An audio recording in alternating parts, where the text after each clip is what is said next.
the money. Instead of 20,000, now you have 40,000. So it is because of this magnifying effect, because you are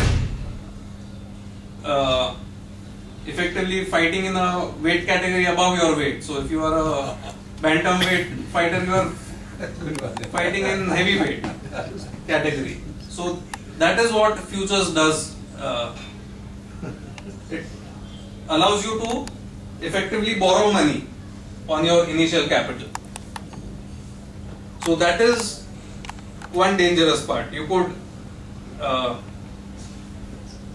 given the size of your funds, you could be having positions in multiples of that. So that we have covered futures. In options, the buyer of the option cannot lose indefinite money. So buyer of the options are always safe. If you have bought call options or put options, whatever money you have paid upfront, that is a maximum that can go. You cannot lose more than that. So there is no way you can lose buying options. So we'll get that out of the way. If you sell options, then in one case you could lose heavily, in the other case you could lose up to infinite sums. So we come to that. See here, just look at it. Maximum amount you can make is 150 rupees over here in the put option. Maximum amount you can lose is 4850. So obviously for a small amount of gain you are exposed to a big amount of loss.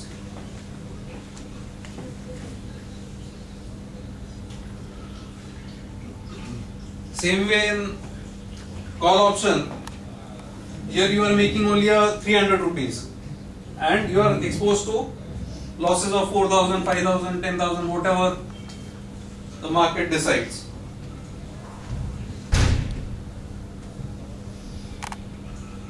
So options and futures losses can arise because if you had 20,000 rupees and you bought Hindustan Unilever in the spot market, you could lose 10% if stock fell 10%. Whereas in futures we saw you could lose 100% and you could gain 100%. Even in options, it effectively magnifies the impact of small changes in the spot market. That's where the real losses come and worries come. And not just at individual levels. What we saw in 2007 and 2008 was effectively this.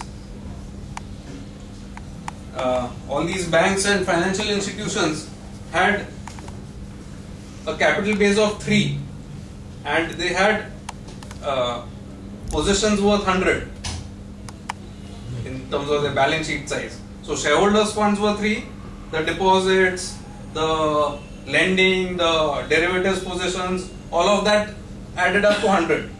So if out of 100, even if 3% of the loans go bad or 3% of the derivative positions go bad, the entire net worth is wiped out and then depositors start losing. So that's why governments had to bail out all these banks and financial institutions. It's really the borrowing aspect or the leverage aspect which is dangerous. No, that means this is more of a gamble, and buying a share, paying the full amount is investment. Yes. Derivatives can be used for 3 things. It can be used for investing, ironically.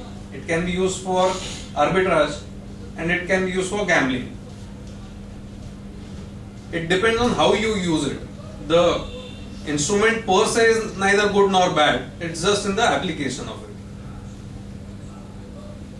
The reason why it is frowned upon is very few people have real understanding of the instruments and too many people try to make a quick buck using these. Give us an example of the 3 things you taught. We're waiting for a month to realize this will be too long for us to wait. Okay. Call him for dinner. No, if we have a couple of drinks, you'll understand it better. I love that. That you know. I'll go to the next session. So this is the warning. Do not use this for leverage. Benefit from greed and fear of others, and completely understand what you do. And in fact, the entire session, I'll just run through this. Everywhere there is warning, warning, warning, warning, things not to do. So we'll have that kind of a thing. That should be interesting, the warnings. Yeah. See, one way of arbitrage is if stock A is quoting at 100 rupees today in the cash market and the 1 month future is quoting at 101, you can buy it at 100 and short it in the futures at 101 and make that 1 rupee for 1 month, annualized more than 12%. We took the example of gold, spot market 15,000, futures 16,500. That is one simple form of arbitrage. When that date comes, you reverse out both the positions and you make your difference. You make the. What is the dictionary meaning of arbitrage? Arbitrage is profiting from price discrepancies in various markets.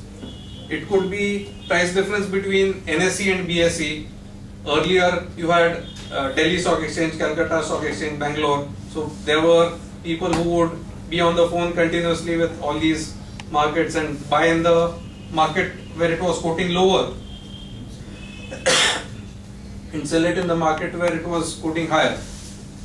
You have people who arbitrage between GDRs and the local market or ADRs and the local market. You have people arbitraging between spot and futures. So it can be anything. It is basically benefiting from price difference between two different markets of an identical commodity.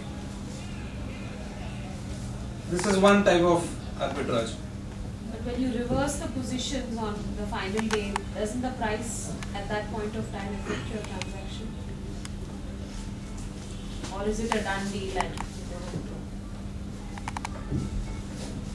I'll have to work with a numerical example. Let's say Like what you said, 100, you buy it and sell it at 101. What happens when you have to reverse the transaction? Correct.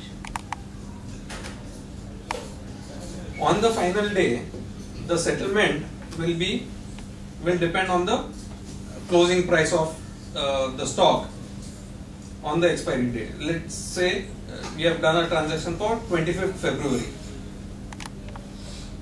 You have bought in the cash market at 100, you have sold in the futures market at 101. On February 25th, the stock could quote at 50, 75, 100, 125, 150, it can quote wherever. That price is not known today. Let us say on the final day, stock is quoting at 50 rupees. What will happen is, share you have bought at 100, it is quoting at 50, you have a loss of 50 on the share that you have. But you have also sold the futures at 101. That will settle at 50. So you will make a profit of 51 over there. Loss of 50, profit of 51, net profit of 1 rupee. On the other side, if this share were to go up to 150, you have bought the share at 100, you will make a profit of 50 rupees on the share. But future you have shorted at 101, you will make a loss of 49 rupees over there. So 50 profit, 49 loss, net profit 1. So irrespective of what happens to the share price, you end up making a profit of